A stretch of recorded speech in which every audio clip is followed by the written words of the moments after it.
Tħabbru d-dettalji ta' avveniment li ilu tant mistenni, speċjalment mill-komunità ta' dilettanti tal-ajruplani, il-Malta International Air Show. Dan se jsir bejn it-23 u l-24 ta' Settembru li ġej. Waqt konferenza tal-aħbarijiet ġi spjegat li l-avveniment se jkun maqsum fuq żewġ żoni, f'Ħal Safi u Ħal Farruġ, fejn se jkun hemm faċilitajiet miftuħa għall-pubbliku.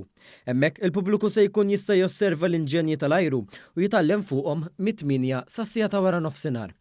Se jkun hemm ukoll il-wirja tal-ajru mis-satejn sas-6 ta' wara nofsinhar max-xatt ta' San Pawl il-Baħar. B'kollox fl-Air Show se jieħdu sehem 10 pajjiżi inkluża Malta.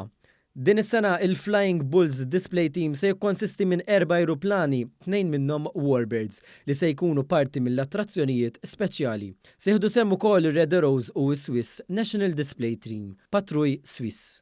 Il-President tal-Malta Aviation Society spjegalna għaliex dan se jkun air show partikolarment sinifikanti għall-Iżvizzeri. Nkunu laki wkoll għax ħadd tkun l-aħħar air show tagħhom ukoll għax dan it-tim se jispiċċa wara din l-attività tagħna, ġifieri se jitneħħa ħabba li issa tip tal-airplan sar antik.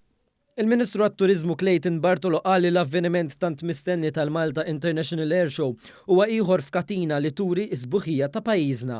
Il-Ministru ħadin l-opportunità biex faħħar il-ħidma tal-ħaddiema fih dan is-settur turistiku li flimkien kisru records ġodda tat-turiżmu għal pajjiżna. L-Awtorità Maltija tat-Turiżmu qiegħda tella kalendarju ta' avvenimenti ta' kwalità għolja ħafna sabiex bekk naraw li kemm il-familji Maltin u għawċin u anke it-turisti ikollhom prodott turistiku aħjar milli kellna fis-snin passati.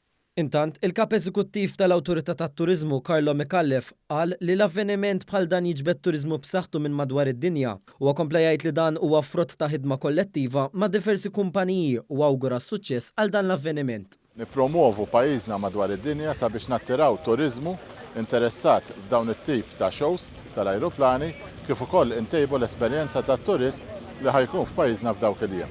Tkellem ukoll il-kap eżekuttiv tal-Enemed Kevin Kirkop minħabba li l-kumpanija hija sponsor ewlenija tal-Air Show.